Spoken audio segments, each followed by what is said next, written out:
this next section is about aerobic training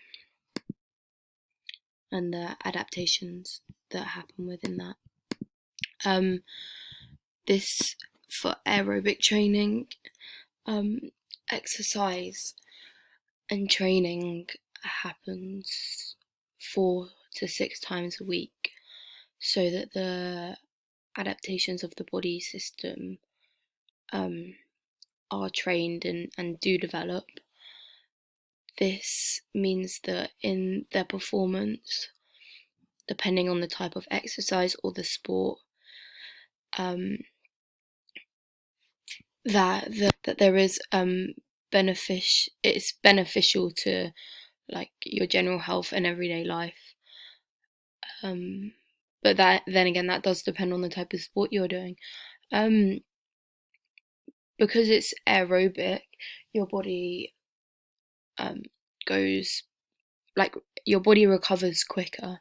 So training 3 to 6 times a week is appropriate because your body doesn't need a long period to recover, as you're just predominantly using your aerobic energy system. Okay, moving on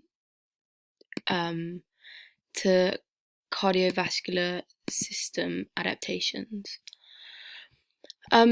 One adaptation would be that the myocardium,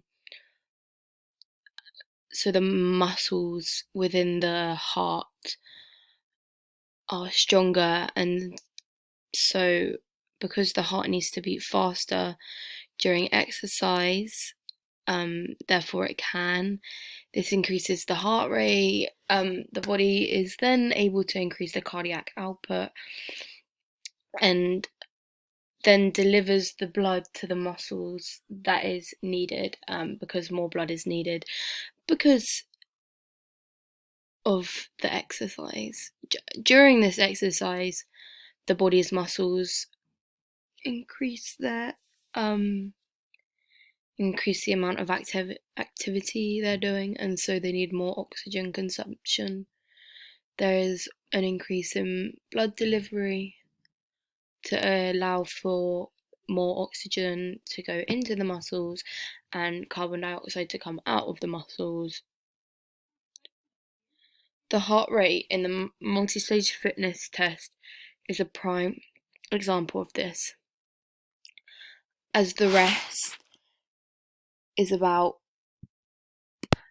70 beats per minute. This then increases to 4 in the anticipatory rise. This is your mind telling your body to get ready for exercise, and your body's response is heart rate to increase. As the steady state multi-stage no, as the steady state no, as the steady state exercise continued on, heart rate kind of stayed the same. It went up to 80 and then to 82 and leveled out until at each minute. So at 10 minutes it was 80, at 15 minutes, 20 minutes, and post exercise it was 82. It's slowly increased and then it's plateaued out, which shows that it is steady state exercise. And the reason that it's increased in 15 to 20 minutes is because you're working a little bit harder, and in 5 to 10 minutes it's roughly the same. There's 1 or 2 difference between them. This person is working submaximally since their maximum heart rate is 204, and they didn't reach anywhere near that.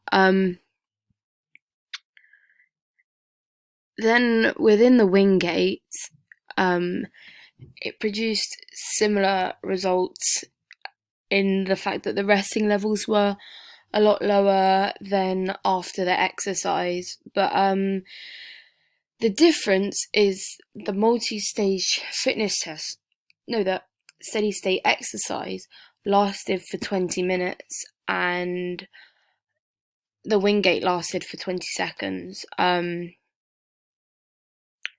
So it shows that even though they were varied lengths, before and after, heart rate was lower and then heart rate increases. So aerobic fitness, and all types of fitness like muscular endurance and anaerobic fitness also, they put more of a demand on your heart than general everyday exercise. So over time, different adaptations happen within the system. For example, the muscular walls of the heart increase, mainly in the left ventricle, so that blood can be pumped harder out of the heart, and the contractions are more powerful. The heart size increases, and yeah, like it just makes the heart stronger. Stroke volume, um, the stroke volume, is because the left ventricle fills with blood more, and pushes the blood out of the body at a faster contraction, which increases the blood supply to the body.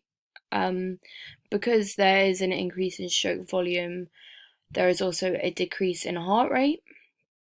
The cardiac output increases due to the increase in stroke volume. So more oxygen is given to the muscles and more of a removal of waste. Blood pressure is also isn't much of a difference compared to normal. However, hypertensive people will find that their blood pressure gets reduced because of the reduction in the peripheral resistance in the artery, and there's a improved elasticity of the smooth muscles in the blood vessel walls. Would be an improvement for aerobic and anaerobic training types. Right, moving on to respiratory system adaptations.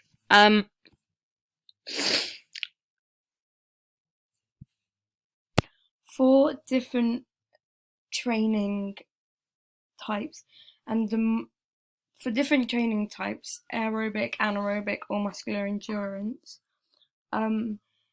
they put different demands on lungs, larger demands on the lungs, and so adaptations have happened to the respiratory system, such as breathing rates have increased with the higher intensity training, or this tends to be more for like anaerobic, unless it's like a high intensity aerobic training. This makes more air be able to move in and out of the lungs, which like enhances gas exchange. Another adaptation is the lungs increase their ability to expand, so a better quantity of air moves in and out. This This is similar in the fact that the adaptations increase in stroke volume, but for the cardiovascular adaptations. Another is the respiratory muscles become stronger and they're more able to endure. So that's the external intercostal muscles, the internal intercostal muscles, the diaphragm, and these are the muscles that help move, and they're the ones that also improves. This then results in the ability to breathe in more air for longer with less fatigue. This tends to increase the size and strength of respiratory muscles capillarization, that is with the anaerobic, but then with aerobic it tends to improve the endurance of the respiratory muscles. Another adaptation is the capillaries. More of them are formed within the lungs, which allows more blood to flow in and out of the lungs, which makes more oxygen be able to come in, as there is a bigger surface area for the blood to bind with the hemoglobin. Then this also means that the number of alveoli in the lung increase to enable more gas exchange. The exchange of oxygen and carbon dioxide improves because the gradient becomes larger. The more oxygen used in the tissues and the more carbon dioxide produced creates a larger difference gradient between the blood and the tissues. A